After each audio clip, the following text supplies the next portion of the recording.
Hello and welcome to this week's edition of Talking TV with my mum, the weekly Geek-Dom review roundup podcast where we chat about various geeky/genre TV shows.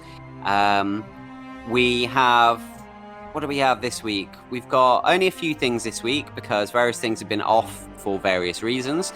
So this week we will be discussing The Expanse episode 2. We'll be discussing Supergirl, and we will be discussing the final ever episode of Arrow. We'll also have a few little other things peppered in there, but yeah, that's the main bulk of today's podcast. If you want to know where these things occur, check in the description box, and there'll be timestamps for all of these things, so you can jump around if necessary, but we would prefer if you listen from start to finish. That would be great. If you are listening on YouTube, then thank you very much. If you can hit that thumbs up button and leave us a like, if you can leave your comments for us, and the comments will be featured on the show, as we've got a couple of them today. And also subscribe to the channel if you haven't done so already. I would really, really appreciate you helping to grow the numbers of this Kingdom of Geeks so we can grow bigger and better. More people will become aware of us, more people will become aware of the podcast and everything else that I do on my channel. YouTube will recommend me more, all of that kind of good stuff. So you'll be really helping in a big way. And that the same goes for all the interaction too. If you are listening to us on an audio-only platform, then welcome. Thank you very much for listening. If it's your first time here, then we're really glad to have you. And same thing applies.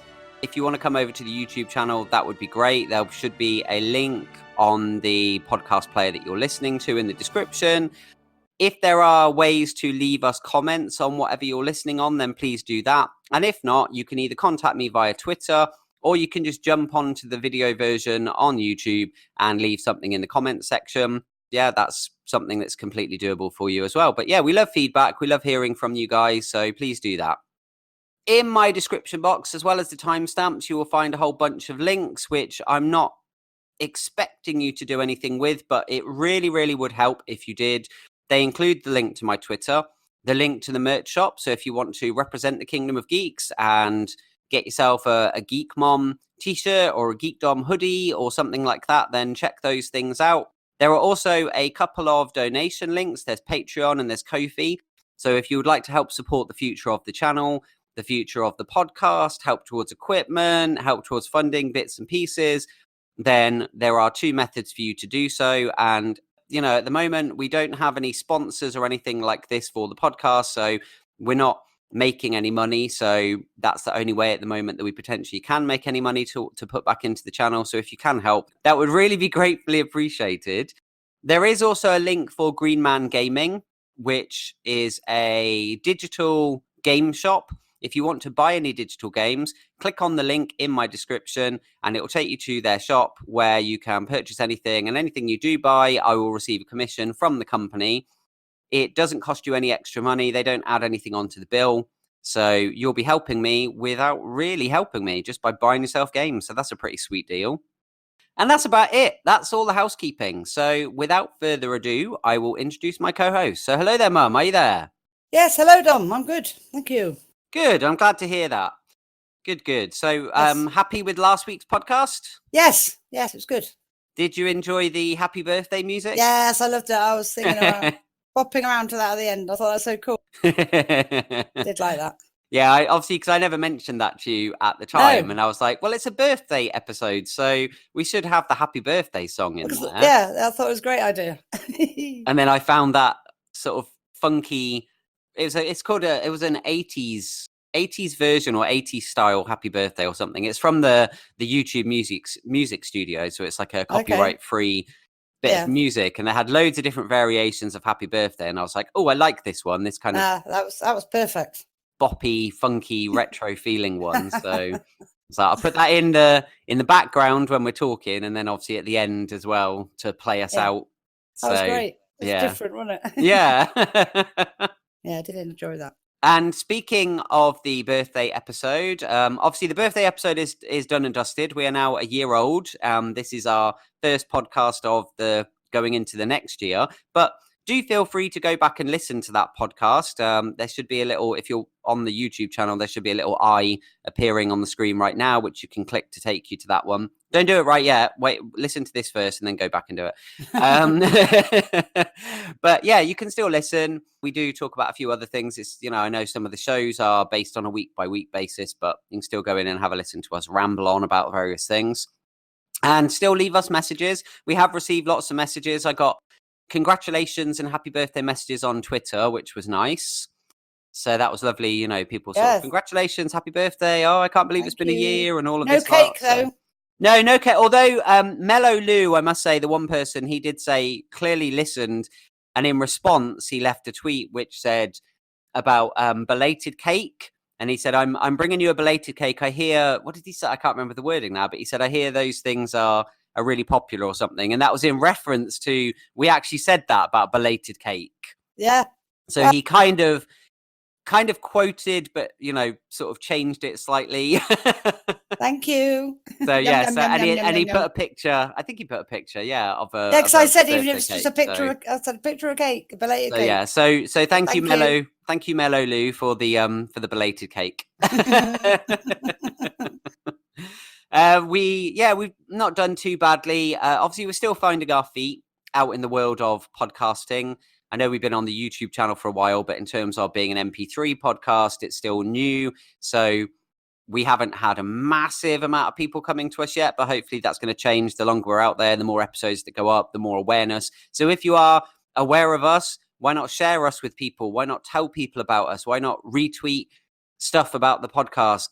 Get people knowing that we exist more, and then that'll bring in more people to listen, and then that will sort of rank us higher in things like iTunes and stuff like that, which means that more people will come. So yeah, that would be great.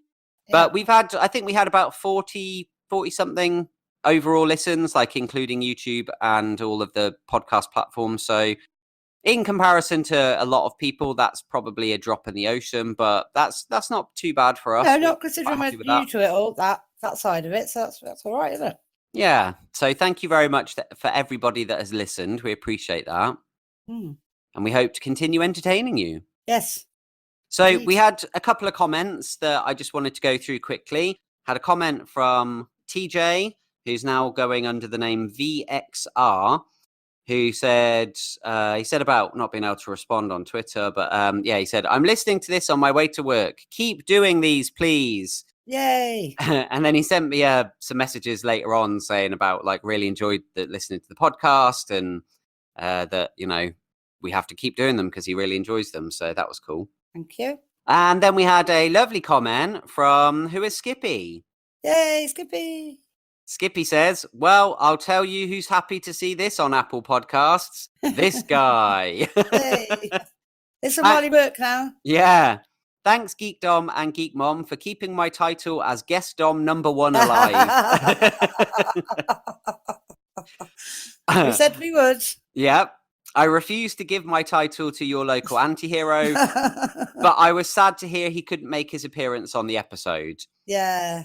So in true Skippy fashion, I have a question straight out of the pouch. Oh. What was your favorite moment from your podcast in 2019? Stay safe and much love to you both. Favorite moment? So many.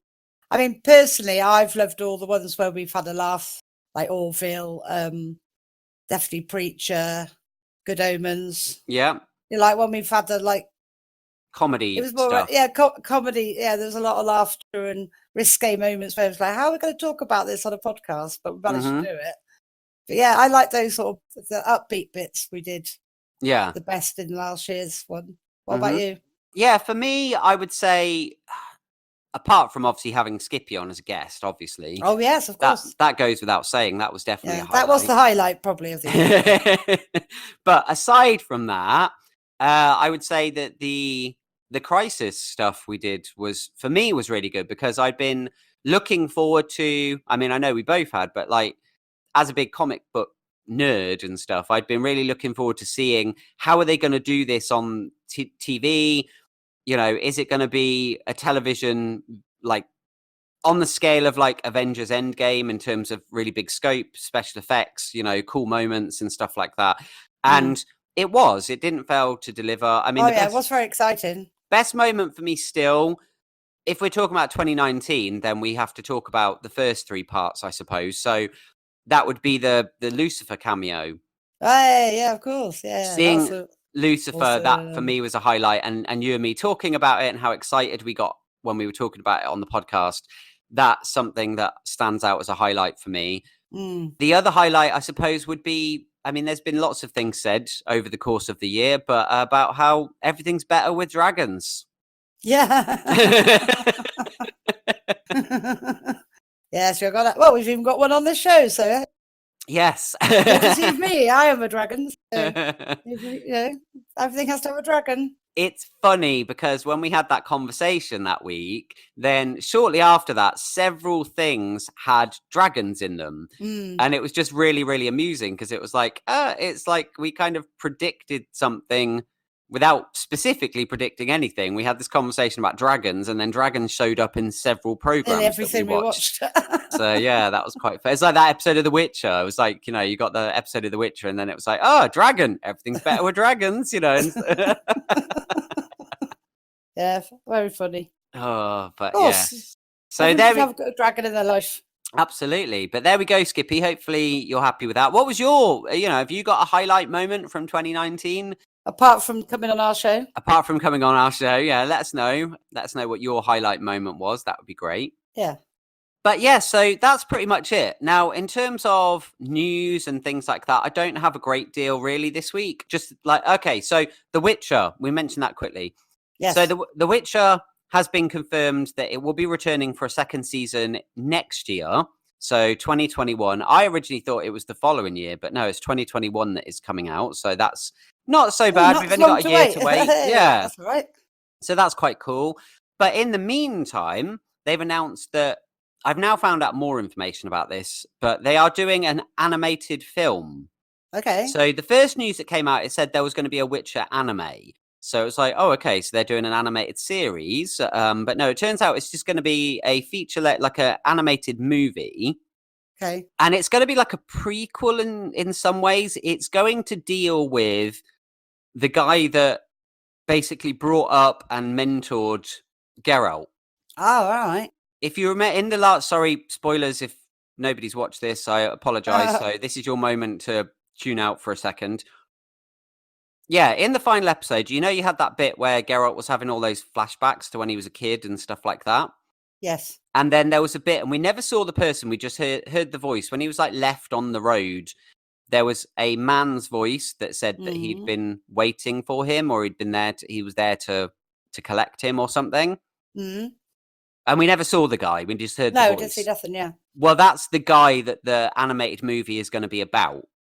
So it's going to be about the guy that brings up Geralt and sort of trains him and makes him a Witcher and stuff like that. So it's going to add more layers to the story of like, who is this person? So I presume the reason they're putting that in there is that maybe he'll then appear in live action in the next season. So it'll add more layers to the story because it'll be like, we know this character and they don't have to then use time in the live action episodes dedicated like flashbacks and story. Stuff. Yeah, that sounds like a good idea. So yeah, that could be interesting. We will see. I think that's going to be later on this year that comes out. So yeah, cool. And that'll be on Netflix as well. Yeah. What else was there? Oh, I heard Legends has already been renewed for a 6th season, so that's cool. Yay, of course. So that'll definitely be coming back. So that's really, really good. Excellent. Oh yeah, obviously the fact that I mentioned we've only got a few programs this week. It's because weird things going on. American television, no offense, American listeners, but like it's very odd the way that they mess about with their scheduling. So there's no Supergirl this week or Batwoman or anything. And the reason is because it's the Super Bowl this weekend. So they're like, oh, well, people, I mean, I always wonder, I'm like, but not everybody is into sports. Like not everybody watches sports. Even in America where like American football is such a big deal, not everybody watches it.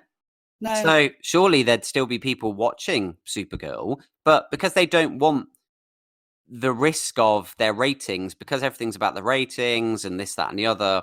They don't want that affected by these kind of things. So they just go, oh, we're going to have a break for a week or so. Well, considering they've just had a long break, it's annoying. More than Yeah. anything, isn't it? We've like waited since before Christmas Mm-hmm. for them to come back, and now like, oh, just getting into them and they're off. But to be fair, they do that in this country when we have like big tournaments. They do mess about with the TV scheduling as well, don't they? Yeah, Not, I mean, not as a big a scale as this. They don't like not have it on at all. They might move around the times of it. But in America, they just go, right, we're not showing that at all. Yeah, and it's a little bit annoying because, like you said, you come back from a break. So, like, we had a break from all these things over Christmas. They all come back, and then they're off again. Like, obviously, the Flash hasn't been on. The Flash is back next week or this coming week, depending on when you're listening to it. And Legends didn't take a break, did it? Oh no, yes, it did. Yeah, it did. Yeah. Legends had a break this week. Yeah. So that was but then the reason Legends took a break was because they wanted to dedicate the evening to the finale of Arrow. So they've changed the scheduling up so that when the Flash comes back, Flash and Legends will be on the same night. Yeah. So they wanted to sort of get Arrow out of the way and I suppose give it the spotlight and just sort of say, don't worry about any of the other shows this week. Let's worry about Arrow. This is a big show, like you say, the pinnacle show. Yeah. They needed it. They wanted to get as much audience for that, didn't they? Yeah. That's fair enough for that reason, but yeah. But it is a little bit annoying when it gets so disjointed, but there we go. I can't think of new thing coming to Netflix very soon. Some people may be aware of this. I'm looking forward to it, and you should check it out as well too, Mum. Is something called Lock and Key. Ooh, now it's lock as in LOCKE. Right. It's a supernatural horror mystery show. It's another adaptation, so it's based on graphic novels. So another comic book based show. The best way I can describe it is a slightly more mature, slightly more scary Lemony Snicket in a way. In that, like, you've got the main protagonists are a bunch of kids. Well, they're not kids as in the Lemony Snicket. They're like teenagers, but they go to this mysterious house, and this house has lots of doors and things that are all locked, and they all require specific keys. But all those doors lead to different places, different realms, and different, realities and things like this. The central plot of all of that is to do with these doorways and to do with these mysterious keys, but also the fact that there is a demonic entity that is stalking these teens that for some reason wants the keys for itself. Okay. And that's the basic rough sort of outline of it. Right. I saw the trailer a little while ago. I forgot to mention it to you, but they did have like a trailer reveal and it looks really good. It was like, wow, this looks really cool. The visual effects and stuff and the tone of the show and everything. It just seems like it's going to be quite exciting. So look that up then when that comes out. I think it debuts on the 7th. Oh, really? Yeah. So it's not too long. There'll be one we'll touch on, like a little highlight of it, maybe. Yeah. Like we will give it a mention and stuff like that. Yeah. But yeah, we haven't watched Picard yet, either of us, so we can't really talk about that. But we will be watching it as soon as we can.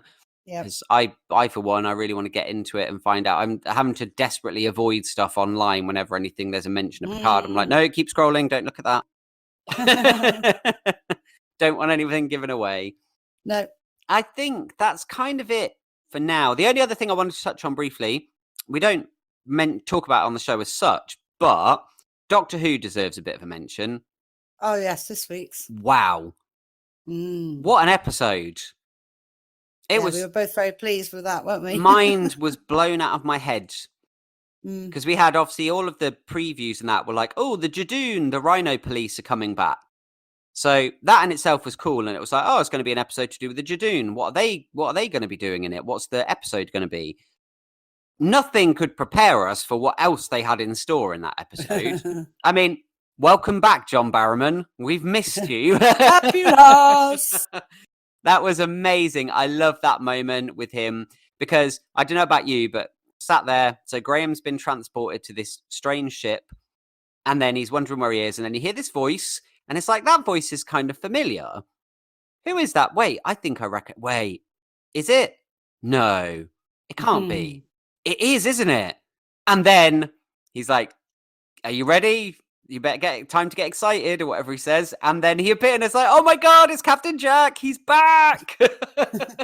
After 10 years, we finally get Captain Jack back on Doctor Who. Yes. So I'm hoping they gave the impression that obviously he is going to be returning again. We don't know when, but I found out something very interesting about Doctor Who. And I'm wondering now, Chris Chibnall apparently has said that Captain Jack won't be returning this season. Now, that doesn't necessarily mean he won't. He may still show up in the finale and they just don't want to give it away. But he may not be returning this season, but we're actually getting a bonus episode this year. Now, I don't know when it's going to happen because it hasn't got a date yet, but this season has got 10 episodes. Yeah. So we're on number 5. So today, if you're listening on the Sunday or whatever, then it's the 6th episode. And then that's it. But there's going to be an additional episode, like a special. But it says 2020. It doesn't say 2021. So it's not going to be like New Year's Day like they've been doing. Yeah. So it means it's going to happen at some point this year. Ooh. So whether it's going to be later in the year, whether it's going to be on like Easter Monday, Easter Sunday, or if they're going to go, guess what? We're going to give you a Christmas Day episode for the first time in a couple of years. I don't know, because like I said, there's no date. It just says 2020. But the fact that we're getting a special, and he said Captain Jack's not returning this season, maybe they're saving that for the special. For the special, yeah. Because there's a lot of theories swirling around at the moment, because they've introduced a whole bunch of elements now. After all the criticism of last year of, single stories, there's no overarching story arc, this, that, and the other, they've more than made up for it already. Yeah. Because we've got a new master with so many questions about him. We've got the potential concept of multiverse. We're not entirely sure yet. We've got another doctor, in quotes, doctor. We still don't know a lot about that. We've got the destruction of Gallifrey, the timeless child, the lone Cyberman. There's like all these different things are getting thrown in there. The doctor saying something's coming for her, and all these other weird little elements that are being thrown in this season. That's a lot to cover in 5 episodes. Yes. So I don't think all of this, we might get some more layers to these stories before the end of this season, but I don't think it's all going to be wrapped up and done and dusted by the end of the season. There's too much. So it's possible that some of these things will carry over. Maybe the season will end on a cliffhanger, and then we pick up on that in the special, because they've done that before. Like if you go back to like David Tennant's era, Matt Smith's era and stuff, they've done it where you have had a storyline that's kind of gone over multiple seasons, and they've sort of brought in more detail or bigger scope or something in a special episode. So it's potentially Chibnall's going to do that. He's going to go, well, look, this worked in the past, so this is what we're going to do now, the format for this one. I'm also wondering about the long-term plan. So there was a lot of criticism of season 11.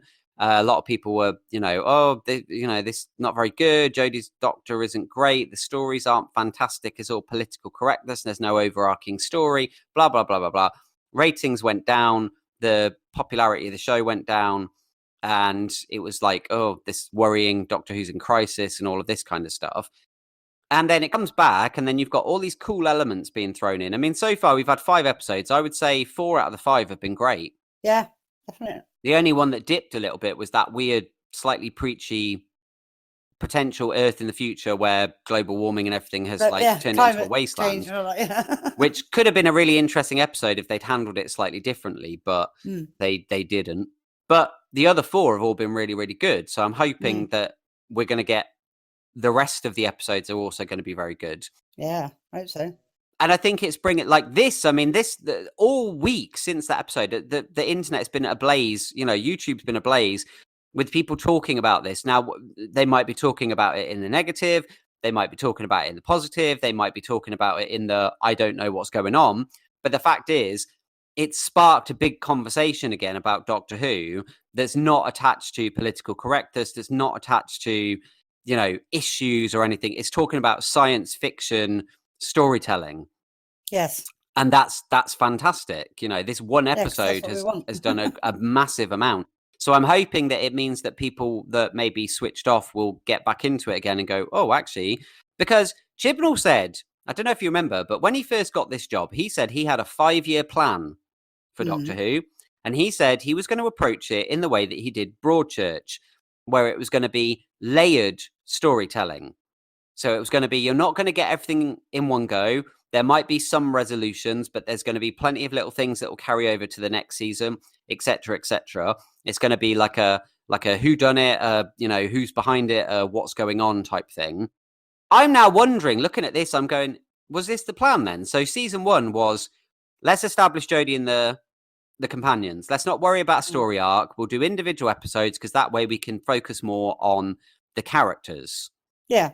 Who they are, what makes them tick, what's their story, what's their personality, where do they fit in Team TARDIS and things like this. We'll throw a little nugget of something in there that we won't do anything with, that will make people ask questions, but we won't resolve it. That was obviously the Timeless Child. Timeless Child, yeah. Then you go into season 2, and then they're like, here's this thing, here's that thing, here's the other thing, here's all these elements that you're familiar with from Doctor Who. Yeah, we didn't have them before, but we're bringing them all back again. Maybe the bridging thing was the special episode they did with the Dalek, because it's like, oh, here's a returning enemy, which we said we weren't going to have any returning enemies in the season, which they didn't. And then they brought back the Dalek. And then now we're going into this season and they're talking about Cybermen. There's obviously Jadoon, you know, the Master, Gallifrey, all of these kind of old Doctor Who elements are coming back again. So maybe this is part of the 5-year plan, that maybe we'll look back on the Jodie's first season once we get maybe the end of this season or even into season 3 of hers and go, actually, on balance, that season wasn't as bad now, because now you're seeing it as part of a bigger picture rather than looking at it. Piecing it together, yeah. Yeah. Because I think, because we were looking at it in isolation, we were looking at it as that season on its own and saying it's not quite hit those standards. We don't quite like these stories. We feel a bit let down by this, that, and the other. But maybe then when you put it into context with everything else, you go, oh, that's why they did this. Oh, that makes more sense now. Oh, now I understand why they did this. Oh, I like that episode more now because of how it connects to this thing that they've just introduced in this episode, you know, and things like that. I hope, anyway. Hopefully. But yeah, there's a lot of mystery and there's a lot of conversation about this new Doctor. A lot of conversation. Yeah. Both excitement and fear. Because, you know, a lot of people are like, please don't screw up the canon. Please don't mess up, you know, say something like, oh, she comes before William Hartnell. So William Hartnell is no longer the first Doctor. But then that would make sense, because how would she have a TARDIS that looks like a police box? Because we saw that, you know, when the Doctor first stole the TARDIS, it was just like a grey cylinder. Yeah. And it became a police box because he landed in 60s London. Yeah, to blend in. It blended in, yeah. The chameleon arch made it blend in so it wouldn't stand out like a sore thumb. And then it broke so that it got stuck in that state and couldn't change into anything else. So for her to have a TARDIS that looks like a police box means that she would have to happen after William Hartnell. Yeah, definitely. Now, the one thing that people keep... I have to say this now, because, again, I know we don't talk about Doctor Who, but this is one moment where I can talk publicly on the internet about my theory that I haven't heard people talking about. Lots of people have been talking about, you know, the whole coming before him, before William Hartnell thing. Lots of people talking about, oh, this might be another regeneration that takes place between Doctors 2 and 3, which is possible because there is a gap in the storytelling there, because we never saw Patrick Troughton become John Pertwee. It happened off screen. And there's some ancillary material out there that suggests that there was another version of the Doctor between those. That now this could work as well, because we found out this Doctor was working for somebody and she had left her assignment and she was being chased as a fugitive and things like this. So this could work in that way, because there's this story that, like, the Doctor was coerced into acting as an agent for the Time Lords and working for the CIA, not as in like the terrestrial based CIA, but I think it's called is it the Celestial Intelligence Agency or something like that? Okay. And through the course of that, the Doctor was made to go on all these missions and do all this work on behalf of this agency. And at the end of it, the whether I can't, I'm not 100% on this, so don't quote me, anybody. But like the Doctor rebelled, or the Doctor the usefulness was up, or something like that. And so then this version of the Doctor was erased. So they erased that version. They regressed the regeneration back to Patrick Troughton, wiped the memory of that Doctor ever existing, and then Troughton regenerated into Pertwee. So then that would explain why Jodie and Joe, the new Doctor, don't have any memory of each other, because her incarnation of the Doctor was wiped from existence. Yeah. So then it could fit, because there is a gap in existing Doctor Who storytelling where it could fit in quite nicely, and they wouldn't be messing up anything, because they'd go, well, this is just an element of the story that's never been told.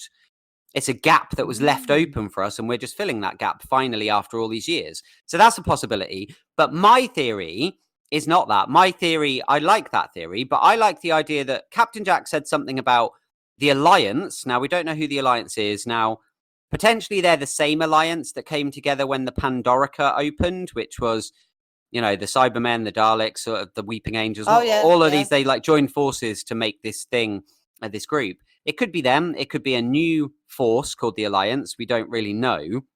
But he said they sent something back in time. He said they sent that thing. Now, he didn't say specifically what that thing was, but he said that they sent that thing back in time. Now, could that thing be what's being called the Ruthless Doctor? Could it be Ruth? Because she's been on Earth, or her timeline, from as far as we know, goes from 1999. Okay. So her memories go, like, as being Ruth, are from that period, because she said that as such before she became the Doctor. So if that's the case, if her memories start in 1999, is that the point where she was sent back to? So maybe she is the Doctor from the future, but maybe not in the like a regeneration. Maybe she was artificially created. And that's what the Master got wind of, and that's why the Master went crazy, and that's why the Master destroyed Gallifrey, because he was disgusted with the fact that the Time Lords created this, what he regarded as an abomination. Also, I don't know. I mean, it's all it's all loose, sketchy. I don't have that theory hammered out, but I just thought about nobody's picking up on this line where Captain Jack said about the fact that they sent that thing back in time. Yeah. And it's like the fact she's got her TARDIS looks retro on the inside. So yes, definitely. Going back in time would fit with the older versions of the Doctor. And then her not knowing about Jodie, if she was like artificially created or something, she wouldn't know about Jodie because she doesn't have those memories. Jodie doesn't know about her because she hasn't occurred yet. So even though she seems like an older incarnation, she hasn't actually happened. So she's not in the past, but they've somehow slotted her into the past, but technically speaking, she didn't occur in the past, if you know what I mean. No, yeah. So maybe, I don't know. That's just an idea. I mean, there's 101 ideas out there, and anyone that watches it, if they've got any good ideas on that, let us know. Yeah.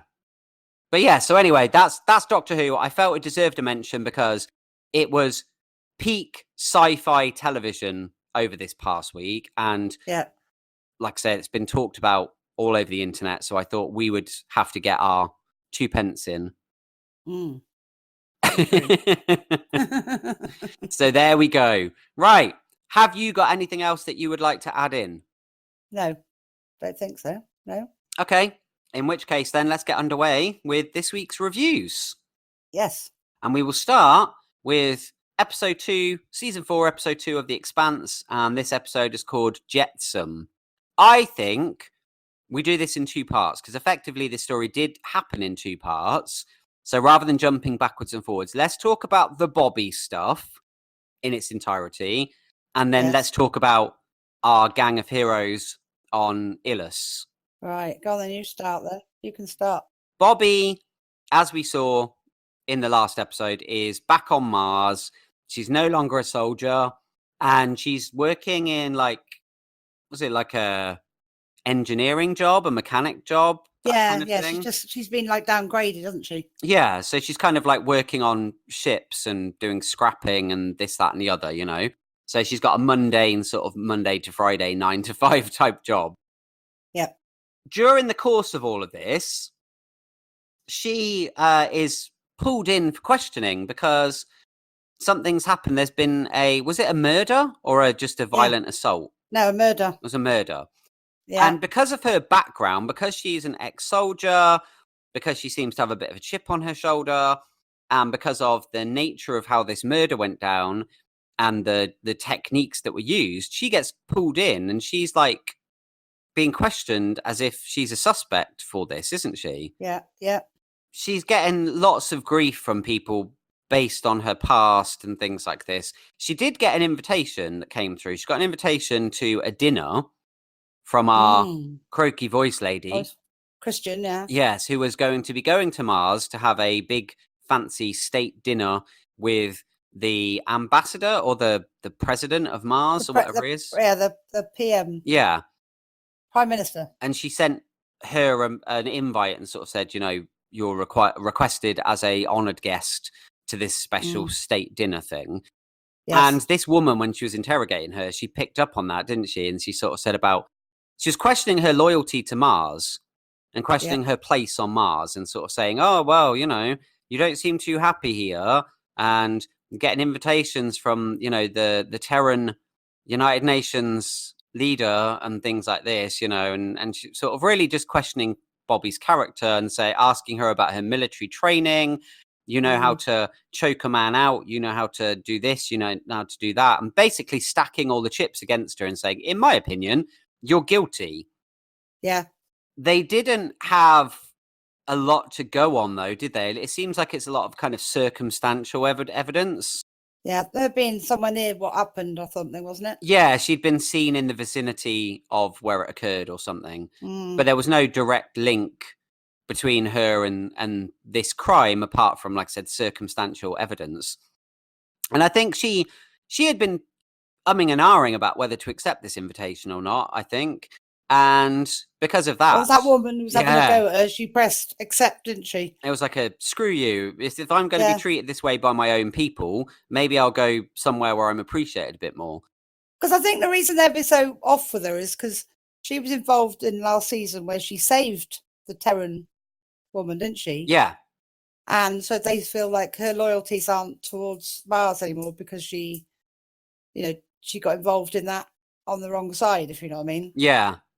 And so she's now being treated like she's worthless, basically. Mm-hmm. So she thought, no, I'm going to go. Yeah.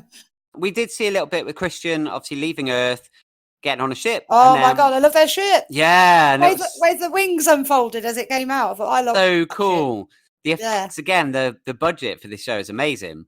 Yeah, she was with her husband, wasn't she? Yeah, we got to see her husband, and she was like, I'm so glad that you could join me for this and stuff like that. So that was quite a sweet little moment because she hasn't seen him in person for a while, has she? Because the last time... No, because they used to talk via like video a hologram screen thing. Yeah. Video thing, yeah. So it was nice to actually see them together, wasn't it? So they travel to Mars and we have this big dinner anyway, and Bobby decides to go and she's all dressed up and she arrives there. And when she first gets there, one of these people wants to try and question her or something. They're sort of like... They were stopping her going in, weren't they? They were saying, yeah, you should be here. What are you doing here? And luckily that lady came along and said, come along. I got a place for you at the table. Yeah, it's like she has an invitation. A VIP invitation. Yeah, yeah. So she took her along. She was at the table with all the dignitaries and everything, wasn't she? Yeah, but she was sat right at the very end, wasn't she? I know, and those men were so mean. She sort of went, hello, and they just looked at her like, oh, what are you doing here? Yeah. So she sat down thinking, oh, and then Christian's husband went and sat next to her. Which was quite nice. And then he was like, she's told me so much about you. I'm really, really happy to get to meet you in person, which I thought was really nice. I thought, obviously these things have a protocol. So certain people would have had to sit higher up the table. So as much as she's like her friend and this, that, and the other, I'm sure she couldn't, as much as she might have liked to have had her sat right next to her. It's like you have to abide by certain protocols. Yeah, because even her husband was seated right at the other end, wasn't he? So it was nice that the husband was sat next to her, and she caught sight of her when she came in because she was sat at the head of the table with the Martian Prime Minister. She caught sight of Bobby chatting to her husband, didn't she? And she sort of smiled and looked over as if say, oh, I'm glad that you could make it, kind of thing. Yeah. And they were talking about that guy that got killed in the conflict, didn't they? Yeah. Now, this was a point of contention, wasn't it? Because that was to do with them two, wasn't it? Yes. So it was all the stuff to do with last season. And when Christian was giving this talk about solidarity with Mars and about the fact that they are all human beings, you know, they might live on different planets, but they are joined together as a species and working together about this uncertain future. And she talked about what happened with the big conflict last year. And she's talking about this captain, and she was talking about him in quite a positive way. But I think it was to sort of smooth things over with the Martian dignitaries. Yeah. But Bobby, knowing, well, this guy what really happened was an asshole. Yeah, this guy wasn't a nice person. You're trying to make him sound like he was a hero. And she got really offended by all of this and got pissed off, really. And the fact she was invited there and she was sort of singled out, oh, yes, you know, sort of, you know, gestured to her being there and stuff. And it's like, I'm here as like almost like a token soldier, you know, oh, this good soldier of Mars was here and she was involved in all of it. And she sort of felt really annoyed about, you invited me not because you're, you know, you're my friend or you felt you owed me something. You invited me to be, you know, to just be a prop. Political thing, wasn't it? Yeah. Yeah. So she left in a huff, didn't she? Yeah.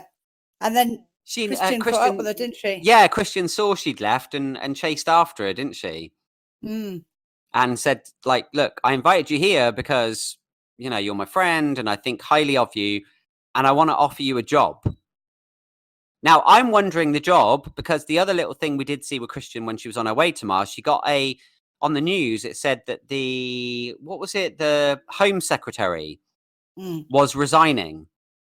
That's right. So whether she's thinking, I'd like you to take that job, Bobby, or she wanted Bobby to take another job. We don't know what the job was. She just basically said, look, these, what did she call them? Did she say they were assholes or something? I can't remember. Or pricks. These pricks. I love the way she comes out with these pricks here don't appreciate you. And she's like, come and work for me. You know, Mars doesn't give a damn about you. And that's shown in the way that they treat you. So come and work for me instead. And she just sort of looked at her like, ugh, and sort of stormed off like, screw you. Yeah, she's like almost saying no. Yeah. Leave me alone. But she's got a good point because Mars doesn't seem to give a damn about Bobby right now. So no. It's like maybe she would be better off going to work for her. Yeah, she'll probably think about it. Yes. So the other thing was the little sub-story to do with her nephew. Yeah. And that her nephew was like going out quite late and she's sort of like, where are you going at this time? And he's like, what did he say? I'm going to meet a friend or something. So she was like, why is he going out to unknown places at this time of night? So she followed him. And he went to this sort of slightly seedier, rougher sort of side of the habitat thing that they live in. And she found him in a drugs lab, basically, didn't she? Yeah. And there was all these like test tubes and chemicals and things, and he was creating some kind of drug. Did we find out what it was or anything? No. But yeah, it was almost like you see in these like things nowadays where they've got like a meth lab or something. They're cooking up the drugs and stuff like that. And he was doing that. And she was so angry. Well, yeah, because she's responsible for him, but plus how she's being treated, she doesn't need him causing any more headaches for her, does she? Yeah. So that wouldn't go down well with any, the way that she's being treated anyway. So she was so mad with him, wasn't she? And she was like, you're leaving it. And he's like, I can't, you don't understand, I can't. These people, you don't know what they're like. And then just at that moment, these people come in. And one of them is the new girlfriend that we got introduced to last week, the nephew's girlfriend. That had been really like, oh, I've heard so much about you and all of this kind of stuff. And then then you're like, oh, this new girlfriend is part of this criminal gang. And that's how they obviously got him involved because they also recruited him, didn't they? Yeah. And she was really she was a bit rude to Bobby.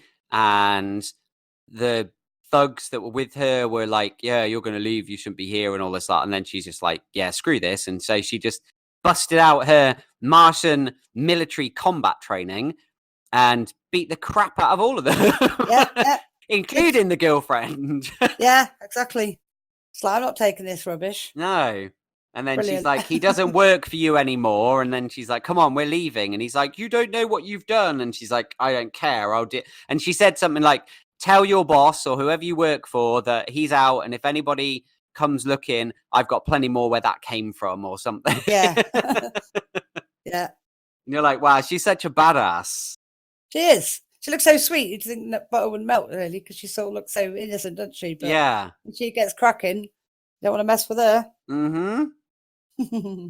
So I imagine maybe that'll also play into her eventually deciding to leave, that, this will escalate. She can protect him, and then she can get him some sort of position, maybe. Yeah. Whether he's got something away from all the...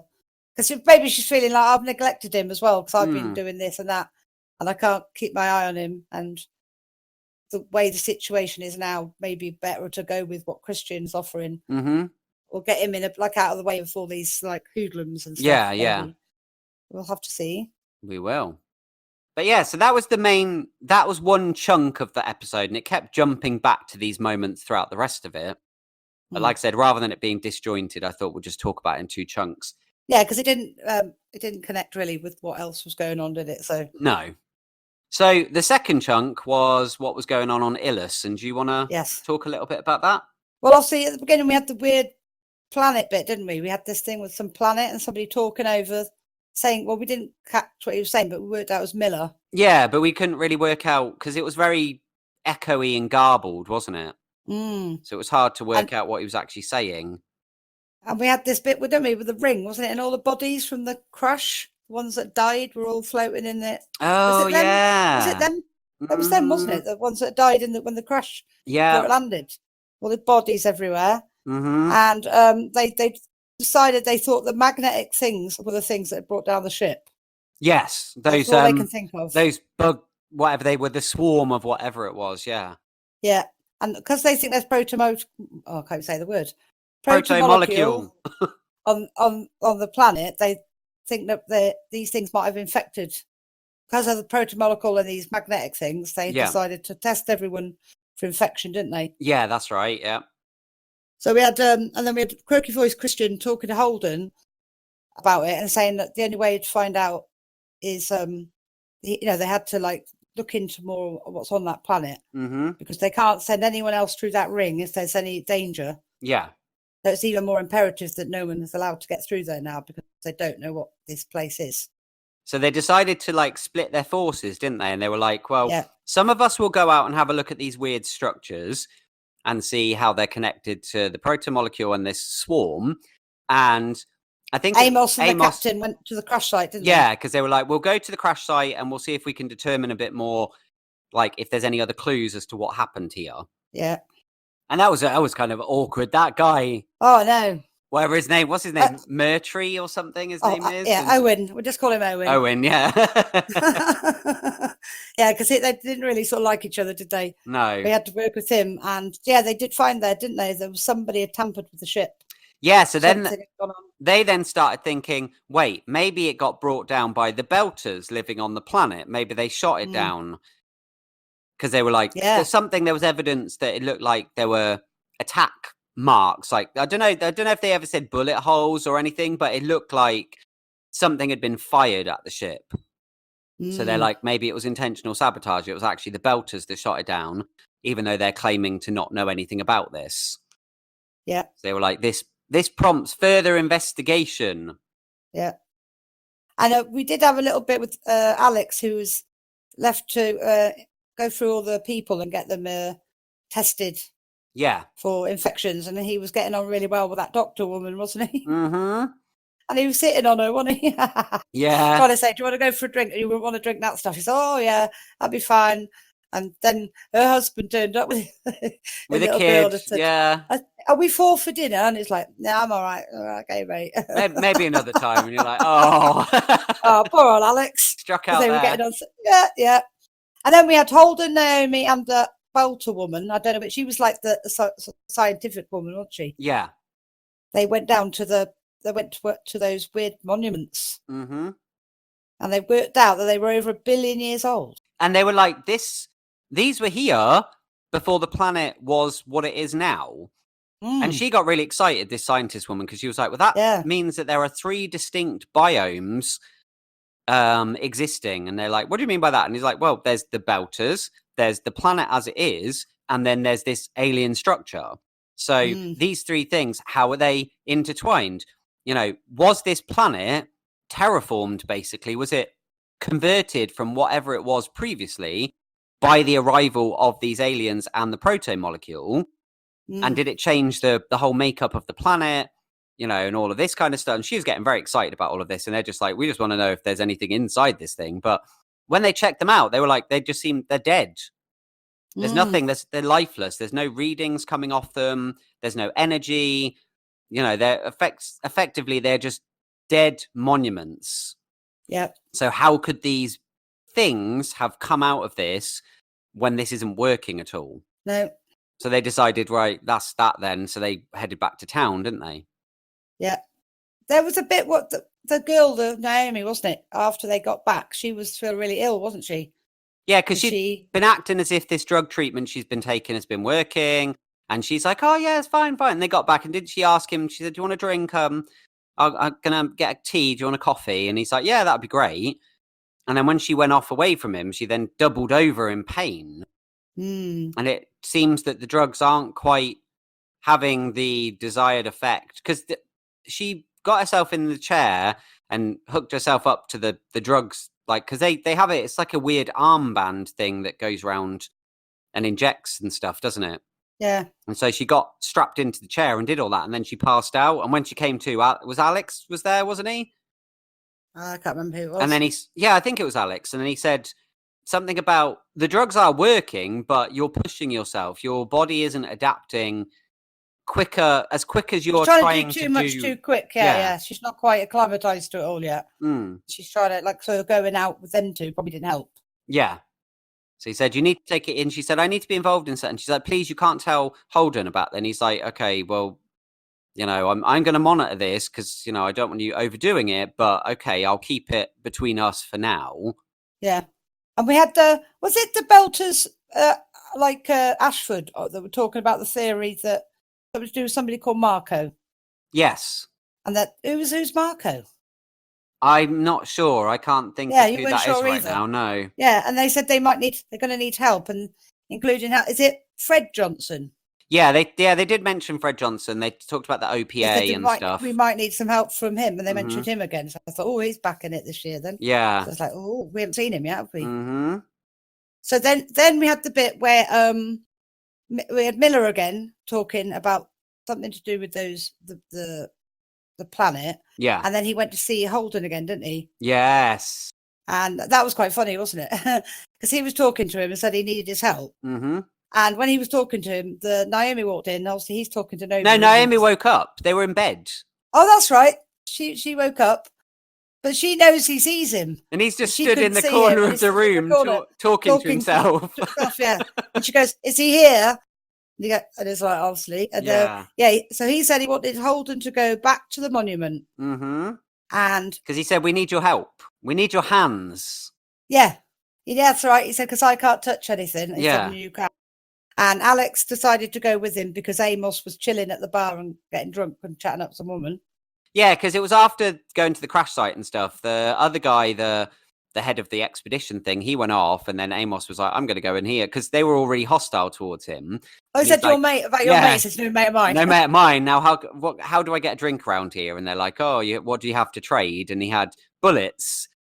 Yeah. And he was like paying in bullets. And then the second in command of that group that Owen's part of, she comes in and she's like, oh, look, you're so what did she say? Something like basically about him being rich. And he was like, hey, I can make more of these. I've got a lab and stuff on the Rossi. I can make as many bullets as I want. I could be a king here. And I was like, and he got chatting to her.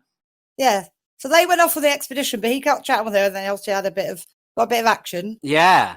But then they got interrupted by a confrontation with settlers and that other captain and guy. Owen, yeah. And they were basically sort of saying about, accusations of their involvement. And they're like, you want to be careful what you say round here, and you want to be careful how you behave. And there was this really tense standoff. And I thought, something's going to kick off. They threatened him. Yeah, well, because one of them threatened him. Then he just blew his head off. Yeah. I went, damn. Mm-hmm. Whoa. I was like, oh dear, don't mess with him. He don't seem to Oh, yes. I thought that's going to cause trouble. Alex came up with an excuse to allow Naomi to stay on the ship. Yes. I can't remember what he said exactly now, but he sort of gave a reason, and Holden's like, okay, that's fine. And she sort of looked at him afterwards and sort of as if say thank you. Like you did that in a subtle way. Yeah. Because originally she said she was going to come with, and he said, I can't remember what he said to her. He thought of something else. Yeah. She went, okay, yeah, cool. So they went to the monument, didn't they? Yeah. And they found like a dip, a drop, wasn't there? And they said, well, we can get into this place from here. Yeah. And so they got down into it, didn't they? Like gone down on their wires or whatever. Mm-hmm.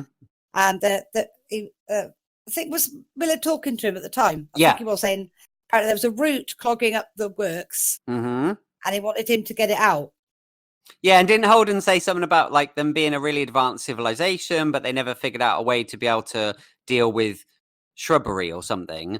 And he's like, hey, this was here first, and then the roots came, and we're, as you can see, we're not in a position to be able to do anything about this stuff. So it's like, you know, if it had been here earlier when the aliens, whatever they are, first came, then maybe they could have done, but the roots came afterwards.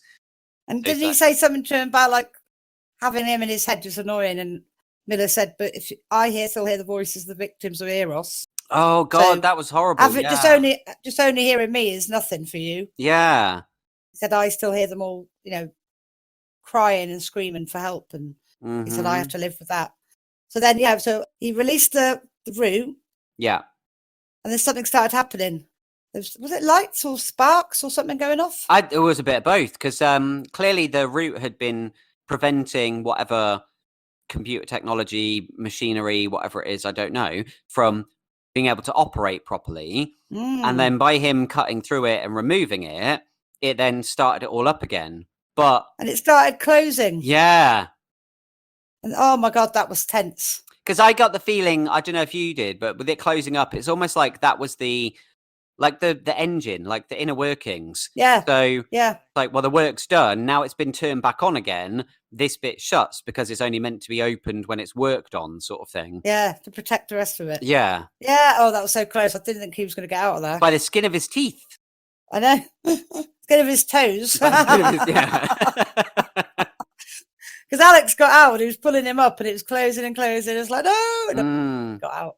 So it feels like the monuments are firing up or something. Yes, because something's going on now. When we got the view from outside and it sort of panned out and there was all these like lightning storm things and it was going across. It reminded me a little bit actually of that scene in Lost in Space. Yes. Where the big structure thing things, and the lightning storm was coming and it was like powering it all up.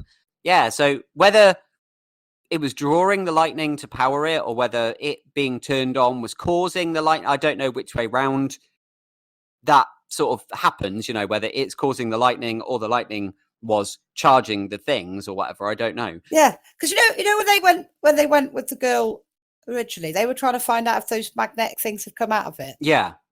But if wherever they came from, potentially they're there to protect these monuments because that's why they attacked. Yeah. Because whatever this thing is, that they probably were connected to it in some, although they couldn't see because obviously they sent the drone over, didn't they? And they couldn't find where no they could come out. openings were there? No. But if that opening was there all the time, did they come out of that bit? Yeah, possibly. Because they seemed to just swarm, do what they had to do, and then disappeared again. But you know, like do enough damage, like say if they could infect people or whatever. Yeah. So I think maybe they're the things that are looking out for it. Yeah. So we'll probably find out a bit more about them, won't we? Mm-hmm. I can't wait to find out what this thing does. Yeah. Like, oh, so good. So I do love this program. So exciting, so good. So complicated scientifically, and it's like, oh, so yeah. Yeah. You know, I've seen things about, you know, like things of Mars and, you know, those sort of things, but the way they write this, whoever writes this, genius. Well, I mean, it's based on a book series, so. Is it? Yeah. So good. I love it. Yes, very, very good. Yeah. Yes. Well, there we go. So that's The Expanse. Yes. So more of that next week. Yes. We'll expand on that next week. Right. So let's move over to more comic book goings on. And let's discuss this week's episode of Supergirl, which was the first which makes it all the more annoying that it went on a break because this was part one of a two-parter. And it was called Back from the Future, part 1. Yes. Now, I've got mixed feelings about this episode because on one hand, there were things in it I liked, but on the other hand, it just seemed, I don't know, it didn't seem as exciting as it could have been. It's almost like maybe this was the setup for other stuff that's going to happen in the second part. Yeah. Because the premise of this one is that at the end of the last episode, you had the thing with Lex and Brainy were going to be working together, and Lex had a photograph of somebody he said could be of use that would have knowledge of the future, and he showed a picture of Wynn, who we haven't seen on the show for a couple of years. Jeremy Jordan's character, who used to be basically Brainy's character. He was the nerdy tech guy that worked at the DEO, and then he ended up going into the future with Mon-El and becoming part of the Legion of Superhero. Yeah. And Brainy stayed because Brainy was part of that team. Brainy stayed and Wynn went in his place. Yeah. So we get this thing of like Wynn's back on Earth. So you had this whole thing with the prison break where there was a prison bus, and it turns out, see, now this confused me a little bit because they didn't go into specifics of which one he was from, but it turns out that this Wynn is not our Wynn. It was Wynn from another Earth. Yeah. So another multiverse. So he's a leftover from before the universe got rewritten, like we saw last week with some of those refugees, or is he from one of the new Earths in the multiverse? I never quite got a handle on where he was supposed to have come from. No. Or how he ended up here. But he was here anyway, and he was bad, so he was on a prison bus. But Brainy went and stopped the prison bus and broke him out and did a Terminator line when he was like, reached out to him and sort of said, "Come with me if you want to live," sort of thing. And he took him away, and it's because obviously Lex needs this guy. Yeah. And then obviously turns out he's a homicidal maniac. And we'd got introduced to the concept a couple of years ago that Wynn had a secret history in that his father was actually a villain called the Toy Maker. Or the Toy Master. Toy Man. Or the Toy Man, yeah. Oh, Toy Man, yes, the Toy Man. That's right. Toy Man. But he was good, so he wasn't going to follow in his father's footsteps, and he was embarrassed about the fact that his father was a criminal and all of this kind of thing. Whereas this Wynn leaned into that legacy and was like, I'm going to take up the mantle and I'm going to make my dad proud and I'm going to be Toyman Jr. sort of thing. Yeah. And he's just a psycho. And he agreed to work with Lex, didn't he? Yeah.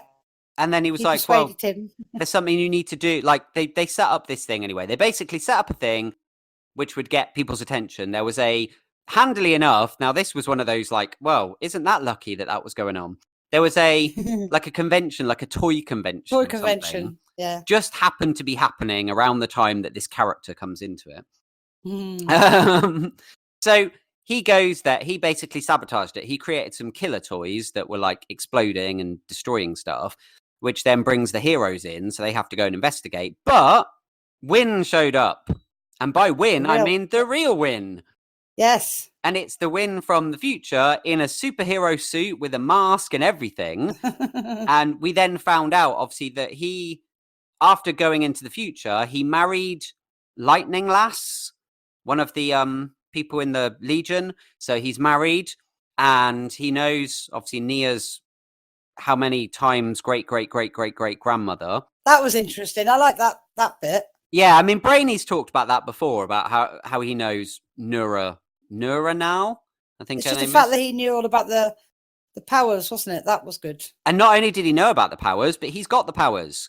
Yeah. Because some of the powers were somehow able to be replicated and put into his Legionnaire ring. So he's now got his own. He hasn't got abilities himself, but he's got the use of abilities through the ring that he wears.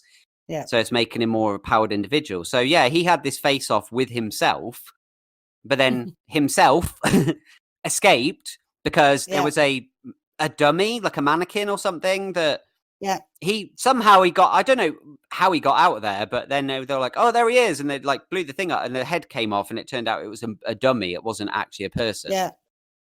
So yeah, I don't know. I just felt like, okay, it's good to bring Wynn back, but we had the whole doppelgangers thing last week. And now they're doing it again this week. And I mean, it was a convoluted plan because it turns out that Lex didn't actually need the bad win. What he needed to do was use the bad win to cause trouble, which would draw out the real win, which would allow Lex to get on his ship and steal... To get some memory thing. Yeah, the technology on it, which he could then use to give to Lena...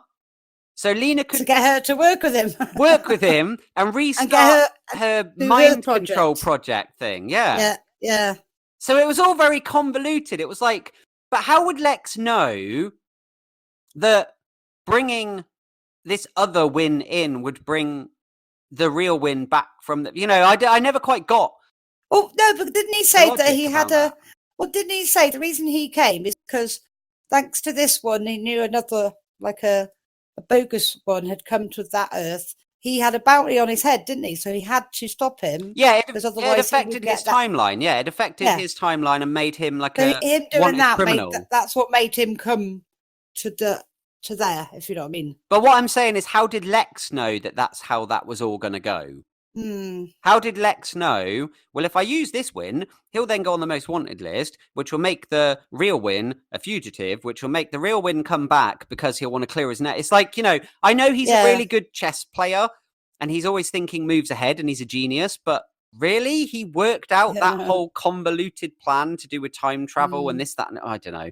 I just found that a little bit hard. I mean, I suppose it's a comic book show. I shouldn't really think about it too much. But I was just a bit like, this to me just feels a bit weird. But that was the long and the short of this episode was all to do with that. It was all to do with Lex's plot. And he was using Brainy's help to get this win, to get on the real win ship, to get this device, to give to Lena so Lena could restart her project. Lena then, because of restarting her project, went to see, what's her name? Andrea. Yeah. Thinking that like she could get information to do with Leviathan and none of that's happened yet. And she's not been activated, so she doesn't have her powers. She's not working with or for Leviathan or anything like that. So that's one thing that is different. I mean, that's kind of it, isn't it? A lot of the rest of it was like, hey, Win's back. Let's catch up with Win. Hey, let's have these scenes where everybody's like, I missed you, Win, and stuff like that, Yeah, so we had all the sort of funny stuff. Obviously, we had the bit with William, though. Yeah. He thought he was saying about a connection. Oh, yes.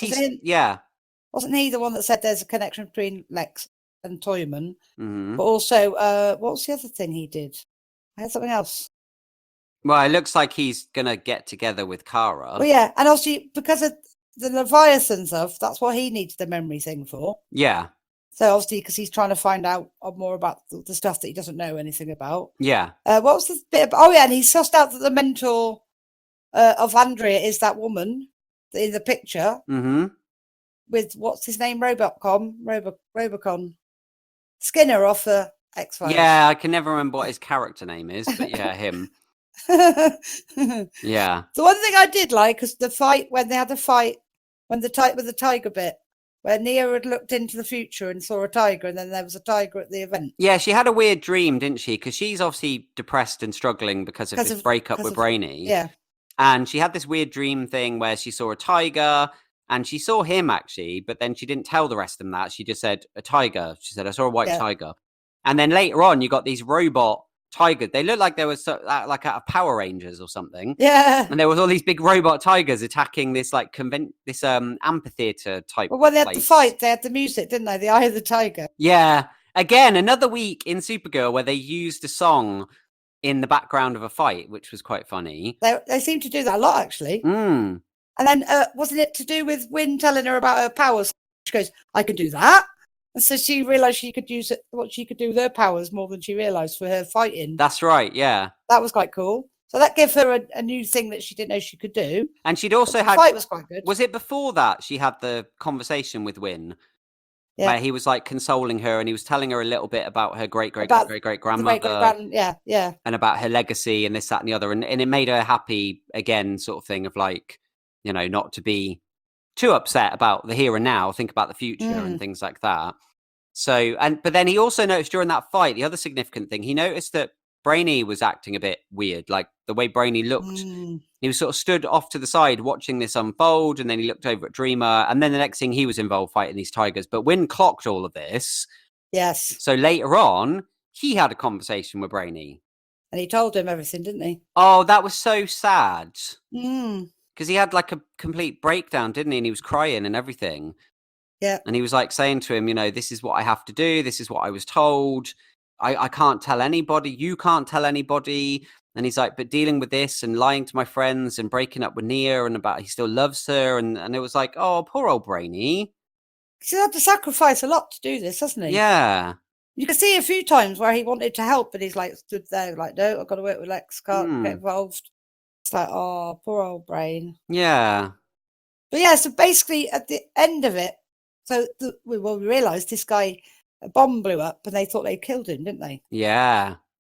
But he's not dead, is he? He's in a suit. He was in a suitcase on a screen. Yeah, he was in a computer. Yeah. So it's like, is he still alive, or is he like digitized himself? Is he now like a computer version? So we've got him still around. We've got Lex got some more information on the Leviathan. Mm-hmm.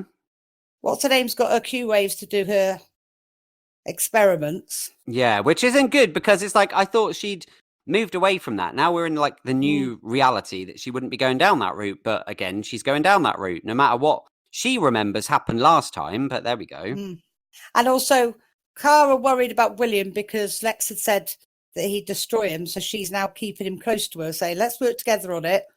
Yeah, and you had that the moment where it was like, hadn't he? The moment where it was like, oh, it's going to be more than just friends thing because they that was stood so quite good, next to it, and then you're like, are they going to kiss? And then they didn't. And then she invited him to game night. Yeah, because he was going to eat some. He goes, I've got my dinner, and it was like some sandwich or something. She goes, no, you can't eat that. No, and he was going to take it with him. No, leave it. Just when they did the light-hearted moment before we saw the reveal that Toyman is still around was when they were doing the game night. And they were playing Jenga. Yeah. And when she pulled the brick out, he could stop the tower falling. And went, no, that is the point of the game. Yeah. It's supposed to fall down and we drink shots. Mm-hmm. It's like, that's so funny, that bit. The other bit I really liked in that scene, actually, was because of the whole complication about Wynn, he couldn't introduce himself properly to William. So he said his name was Marty, which I thought was good because of it being like Back to the Future. Yeah. And obviously Marty McFly, I was like, that's quite a clever little nod there of like, you know, a little reference to Back to the Future and the fact that this episode's called Back from the Future. It was like, clever. Yes. and also, wasn't it in this episode we saw Jean's new Batcave? Oh, yeah, that was a very brief thing. That was when they had a bit where he sort of said, after everything that's gone on, and he said, you know, Team Flash have got their headquarters and you've got the Arrow Cave, and now we've got and that was when he said about the new meeting place, and Wynn said, oh, that's so cool. He said, in my time it's called the Hall of Heroes or the Halls of Justice, sorry. And they were like, interesting. And then he said, well, I felt we needed our own base of operations for when it's stuff just to do with our team, so I set this up. And they're like, oh, well, that's really cool. And there's all these like buttons and all of these, like, if you need to get in touch with anybody. All the symbols for everybody, isn't it? And he said it was called the Lighthouse. Yeah. Yeah. So that's the thing now, obviously. So yeah, they have a base. The secret place. Everybody seemed to get invited. Yeah, and it makes you wonder why they need another secret place. Well, I suppose it makes sense. Actually, no. Yeah, scrap that. I was going to say, why do they need another secret place when they work for the DEO and they've got a place, but then it's like the DEO's run by Lex now, so they don't want to. Yeah, that's why they created have their secret meetings there. Yeah, they've got to be able to do stuff away from him because he'll find out what's going on otherwise. Yeah. So yeah, but yeah, it was a bit mishmashy, and it was nice seeing Jeremy Jordan coming back because I always enjoyed his character on the show. I thought Wynn was a good character. And it's cool seeing him return and that he's more confident and he's like, now he's a hero himself. Was it Kara that liked him? Yeah, they had a bit of a...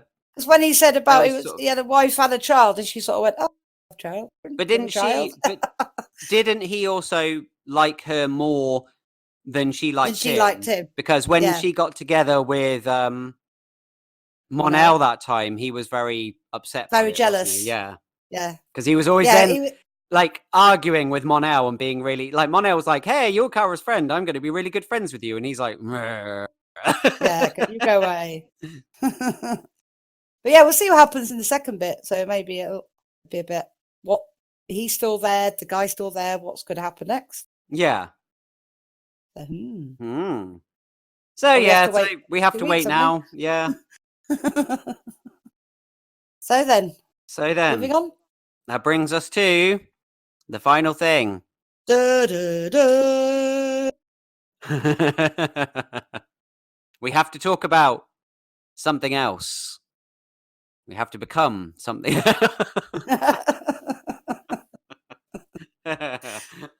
Yeah, this was we quite are confusing. the Green Podcast. Dun, dun, dun, dun, dun, dun. For the final time. I want to know, just to start with, how do you feel about this finale? Do you think they did a good job? Did it leave you feeling a bit meh? Bit, what was your overall take on it? It was confusing to watch. Okay. Again, because there were so many bits, and then there was bits, and then there was going backwards and forwards bits as well. And I could see some of the relevance to what they were showing, but I don't know. I wasn't sure. For me, I felt as a finale, I think they did a good job. They covered all bases, I suppose. Yeah, it rounded out the show, and I think a lot of this episode was, I don't know how to put it. Like when you see like not a documentary, but like that kind of thing where they go, and in this hour we're going to be taking a look back at the legacy of Arrow, and it's like, we get all these flashbacks of, because that's what happened. We basically got a here and now plot, which was here is everybody still trying to deal with the loss of Oliver in this new world they're living in. And then you've got all of these like, oh yes, this thing that reminds me of something, and then it goes to an old scene, and we got to see lots of scenes from previous seasons of Arrow. So it was like a greatest hits package in a lot of ways, with all of these flashbacks. But this time they weren't flashbacks; they were memories. They were like Diggle remembering when he first started working with him. They were getting interviewed, weren't they? So we had the mum who said, "I can't believe I died, and now I'm alive," and he's dead. That's something. The fact that he one of the things, because we found out throughout the course of this episode that by rebirthing creation, he obviously he was able to tweak a few things. So one of the things he tweaked was the fact that Tommy is alive again, and his mum is alive again.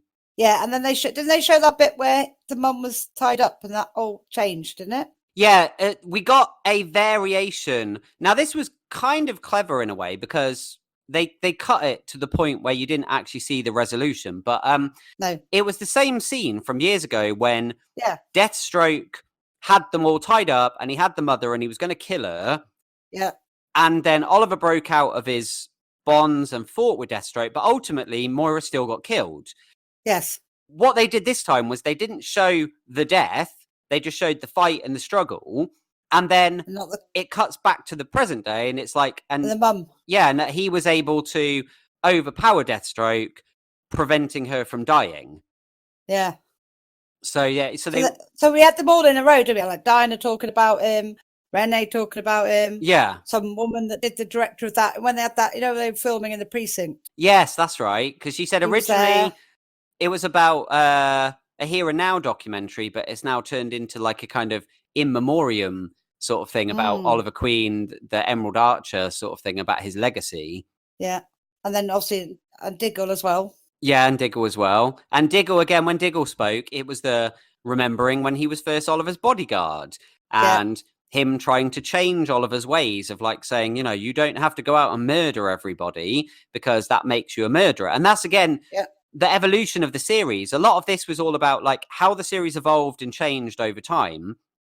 And they paced it in an interesting way because you had all of those bits. And then you had things like, oh, here's Mia.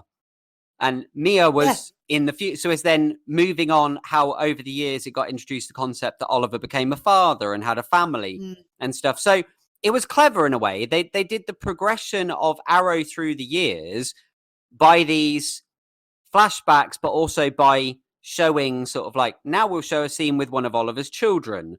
So this is entering into the phase of Oliver Queen, the father, and things like that. So it was like the progress of him over the years and over the seasons, I felt. Yeah, pretty much. She got visited by Sarah, who... Yeah, in the future. She went to 2040 to bring her back in time. So she could go to Oliver's funeral. The funeral. Yeah.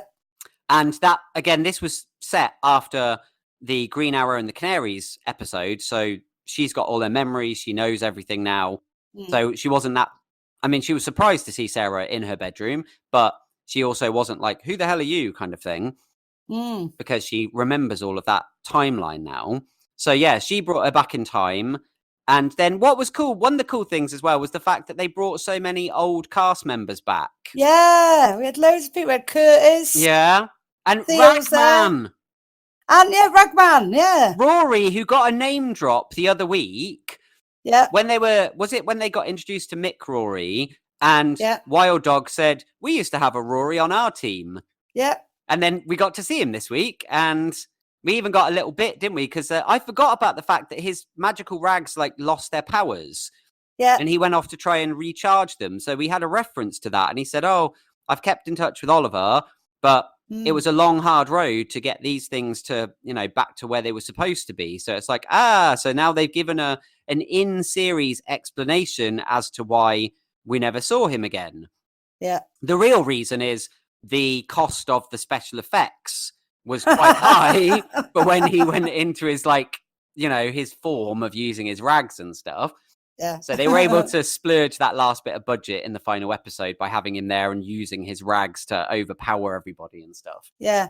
So we had the bit, because when Mia came back, she explained what happened. That the last thing that she remembers was they were at the thing memorial stone, which we showed later, and her getting attacked and William getting taken. So basically, and Diggle had already mentioned that the mission isn't over. There's got to be something else we have. Because one of the other things that Oliver had done was he'd basically made Star City crime free. Yeah. So they were like, well, there's no need for us anymore.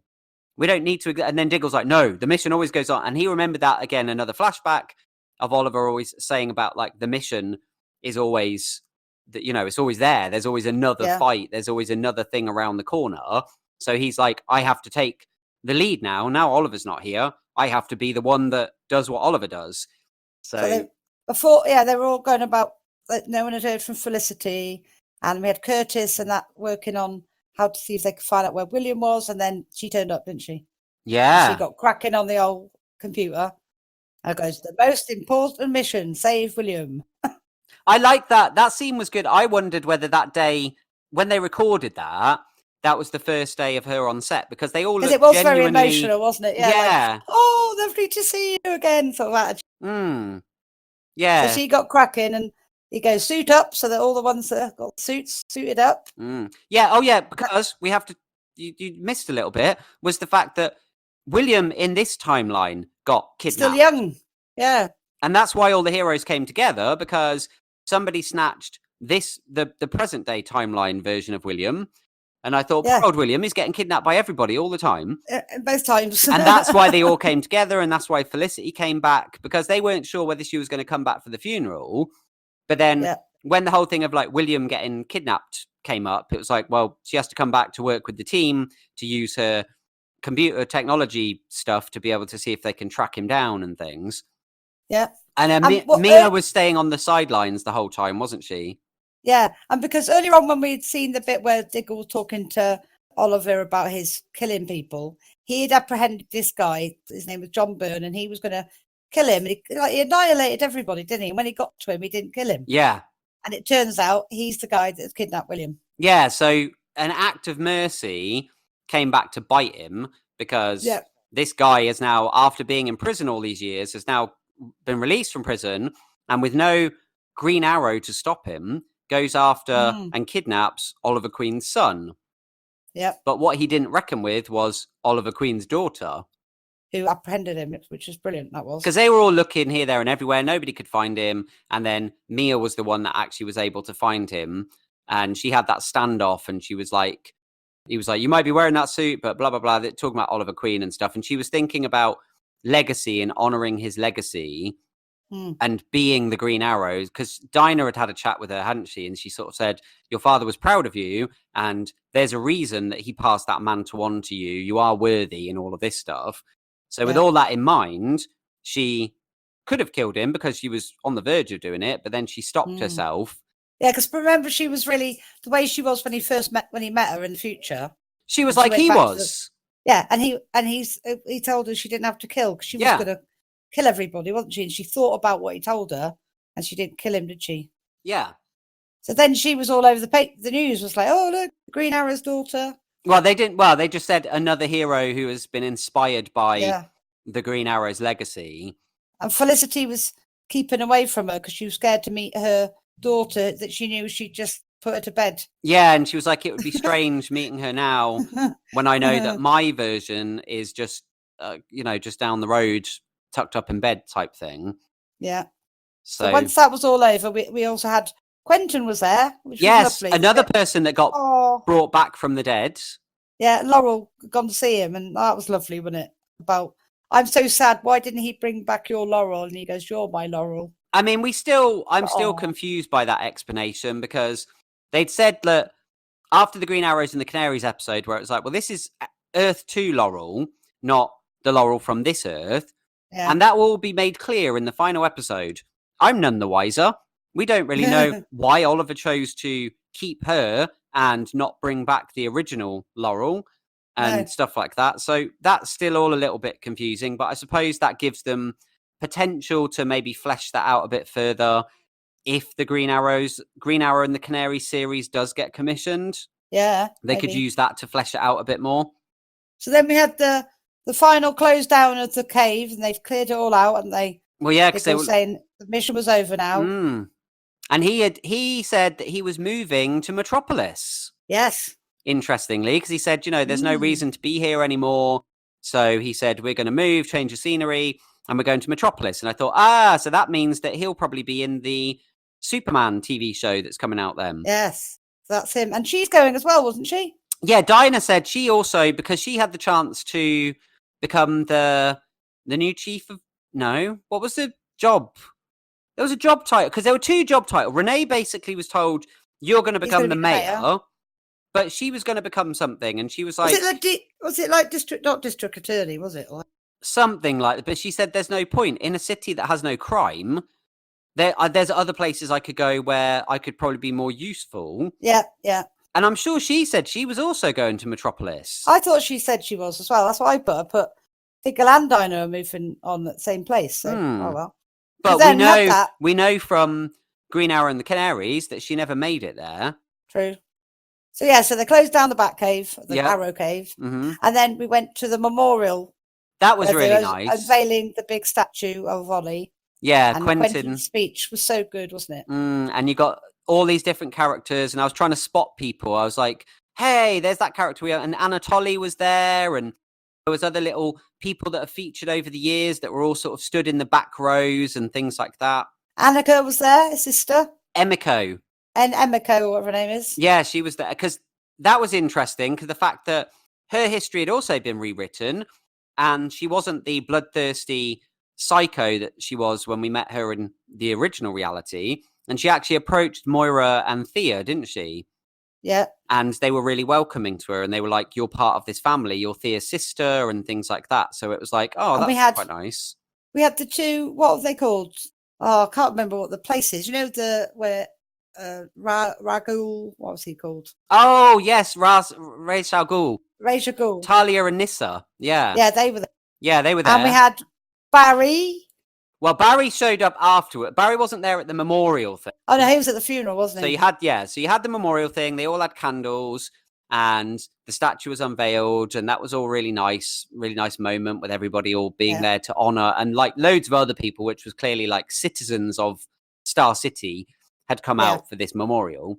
And then the following day, presumably, was the actual funeral. And that's when with a Barry, casket with no body in. Yeah, they just said they put some of his belongings in there and stuff. Yeah. Barry and Kara showed up. Yeah. That's when the Russian guy was there. I didn't see him. I don't remember. No, he was at the memorial as well. Oh, was he? Yeah. And they just said, who's going to do the speech? And they got Diggle to do the speech. Yeah. And he talked about Oliver changing people's lives and things like that, and how much he had done for the city, and that even though he's gone, he's still here. And it was almost like talking about the show and the Arrowverse as a whole, because he said it was, he's the one that brought us all together. He's the one that created all of this. You know, when he started this, he didn't realize what he was starting, and it's grown into something so much bigger than he could ever possibly have imagined. And it's like, it was like the writer of this program didn't ever realize how far he was going to go with it. Mm-hmm. Then they showed them all like going off on their way, going wherever. And then we had Diggle at his, he was at his car. He was getting in the car. Yeah. What happened there? There was a voiceover, and he was talking about things like not being forgotten, and that there were probably, something like there were more adventures down the road. And he said, one thing that this journey has taught me over these past 8 years is to expect the unexpected. And then we had some sort of flash, didn't we? Whatever this was. And a meteorite. Meteorite, that's what it was. Tearing through the sky and crash landed not far from where he was. So he then goes to investigate, and while it went flying, didn't he? Because he was stood looking, it saw something, and as it landed, it made him go flying towards his car. Then he went towards what had landed. The blast knocked him backwards. Blast, yeah. The blast knocked him backwards, but then he went over to investigate. But before we saw what he found, it then cut to other people. So it showed Mia like back in the future, and it showed William with Moira and Thea and people like that. Obviously, we got the thing that Thea and Roy are going to get married. Yeah, finally. We saw Dinah on her bike riding out of town. Yeah. But obviously she's never... So again, we didn't get an answer as to how she ends up in the future. She just left town and was never seen again. I never remembered again. And we just got all these looks, just quick flashes of all the different characters. But the big final moment, was after the crash of the meteorite, it cuts back to Diggle, and he walks towards his thing, and there's a smoking crater in the ground, and he looks down, and he reaches down, and there's a box, and he opens the box, and we never got to see what was in it, did we? No, because I was going, what was that? What was it? All that happened was that all this green light bathed over him. And it was like, that's it. And now that it's over, do you remember when it showed in Crisis, we got the rebirthing of all the worlds? Yes. And we got Earth 12, the Green Lantern universe? Yes. And if you go back to last year's crossover, Elseworlds, when he met Barry Allen from the alternate universe, the older Barry Allen, who said to him, John, you're not wearing your ring. And it was like, what? And then he was like, oh, it mustn't have happened here yet. So there was all these little mentions. And then we got the revelation that Diggle's dad was a army captain and his actual surname was Stewart. Okay. Which makes Diggle really John Stewart. John Stewart, who was the Green Lantern.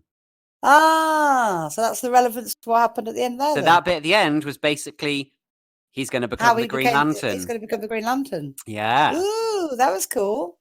Because I thought it was Oliver going to appear or something. And then we went to 2040, didn't we? Yeah. Where we saw the bit from the end of the last season where Felicity was waiting with a monitor and said she was ready. Yeah. And then they went through a portal. Yeah. And then we saw her in the office. She looked like she was when she first started there, wasn't she? Yeah, and it was she was all in awe of everything. Queen Consolidated or whatever it's called. Right. And she was having a look around it and everything. And then she said something about, this isn't right. This should be on the other floor or something. I can't remember. She said something about something wasn't quite right about this.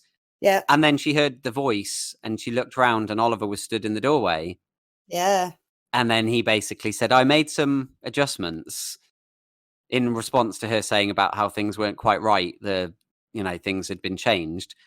And then that was really nice. And they had a big hug. And it's like, oh, they're reunited together now. They said this isn't how we thought the afterlife would be. But then it was weird because it was like, But they it was ambiguous as to, is it the afterlife or is it... Because they did a funny flashback to when it all started, didn't they? From when she first met him. Yeah, and it was like him stood in the corner watching her when she was talking about him out loud and stuff like that. Yeah. But yeah, so... Back in the day when she was like really scatterbrained and stuff. Really geeky and that, wasn't she? Yeah, and she'd always like help. Oh, I'll sort it, She was like, always lovely, I love him. Yeah. He's not going to look at me, but never know. And that was quite, I like that. And then, but when it showed them like looking out the window. And then it sort of turned, the camera went from them looking out the window to outside the building, didn't it? Yeah, and it's just like an empty building. Well, it was a Queen Consolidated building, and then it was in a city. Yeah. So it zoomed out and there was a city. So where are they? What I was saying before is that even though she said about not imagining that this was going to be what the afterlife was like and stuff, he kind of smiled and sort of things like that. But he never once actually said, this is the afterlife. He never once said, yes, we're dead. This is, heaven or whatever. There was always left ambiguous. Yeah. Just in the same way that we were unsure previously of, was he actually dead? Yeah. They did the same with this, of like, this may just be like a pocket universe. Because he's like a godlike being now, he shaped it to be familiar. So it felt like home and stuff, yeah, for her. But they're not dead. They're not in the afterlife. Well, she just presumed, didn't she? She just presumed that's what was going to happen. Because he told her he dies in the crisis. So she wanted to eventually join him. And she's just presumed, I'm dead now with him, but I'm with him. But it looks like we're in a reality, but we're not. But they might be. Yeah. So it left you like going, whoa. So it was, like I said, I think they did a good job because as much as it was like a greatest hits, like tribute to Arrow show, they did have a little bit of, I felt the whole William of this timeline getting kidnapped, which is what brings the heroes all together thing, was kind of unnecessary. I would have preferred them to have stuck to the documentary sort of format that they had at the beginning, because it seemed like the episode was 3 different things across the course of the episode. It started out as the documentary thing, then it became a traditional, there's a thing we have to do, everybody has to suit up and save the day, and then it went to the tribute, memorial, funeral section ending of the show. So it was like split up into 3 parts. And it's like, I don't feel they needed that middle section. I don't think they needed to come together to solve a crime at the end of it. No. That bit could have been taken out and they could have just done more characterization work and more sort of them reminiscing and more scenes of the gang together, just having a laugh and talking about, there's one time when this happened. Or whatever, some of the really highlight moments rather than that. That would have been more enjoyable, wouldn't it? So that's my only criticism. But I think it was nice though, otherwise. Yeah, a lot of the time, it's very hard to please people when it comes to a final ever episode of a show.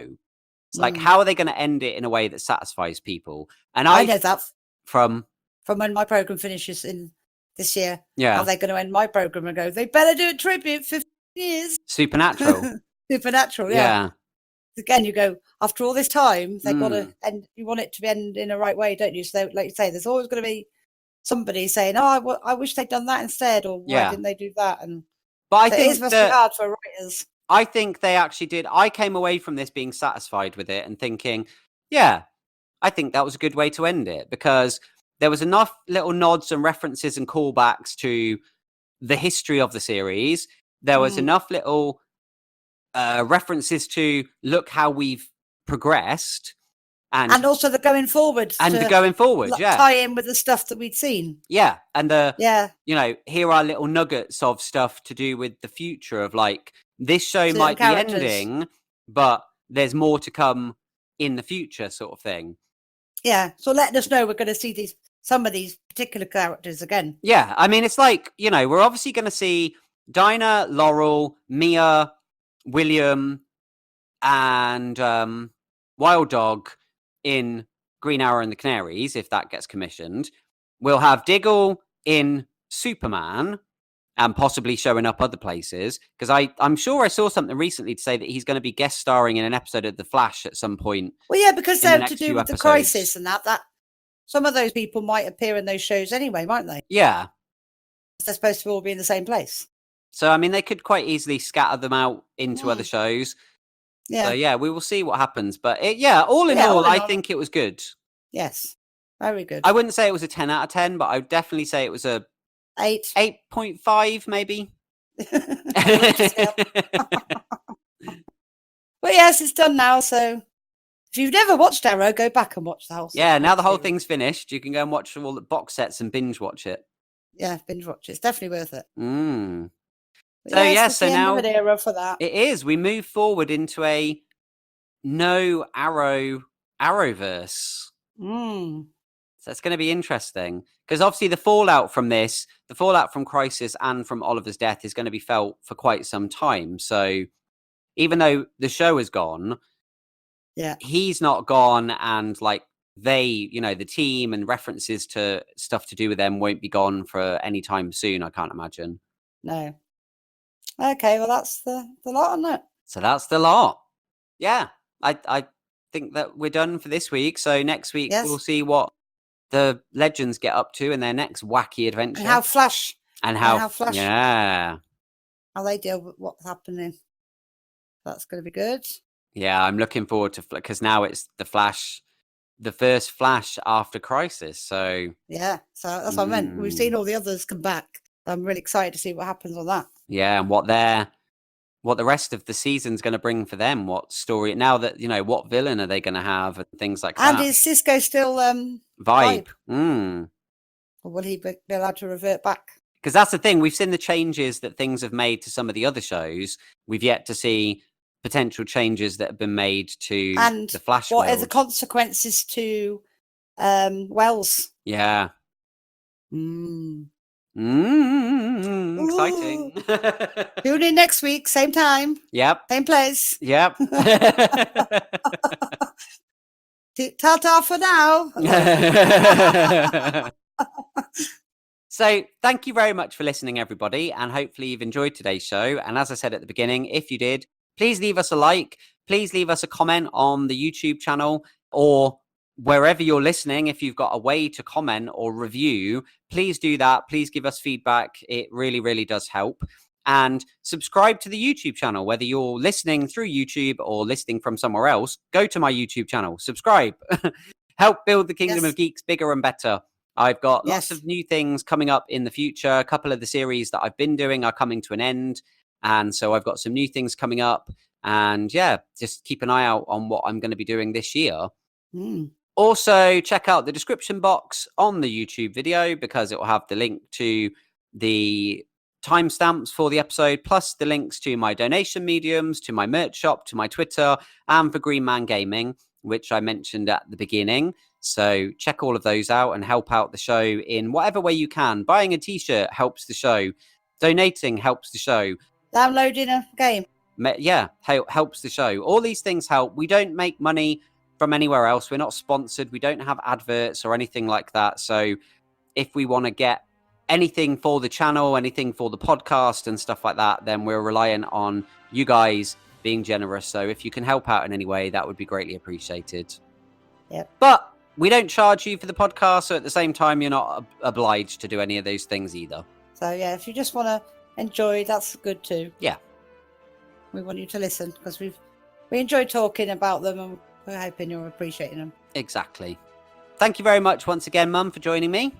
You're welcome, as always. And I look forward to chatting to you again next week. Indeed. And also, everybody, if you can leave in the comments, happy birthdays for Geek Mom. Because if you're listening to this on Sunday, the 2nd of February, it's my mum's birthday. It's my birthday! So cake. Yeah, actual cake. Contact me and I'll tell you where you can send presents for her. The cake, yeah. So yes, if you can leave happy birthdays for my mum, then I would really appreciate that. So would I. That'd be lovely. Happy birthday, Geek Mom. Yay. So that'll do us. So all I've got left to say is, you take care now. Bye-bye. Bye.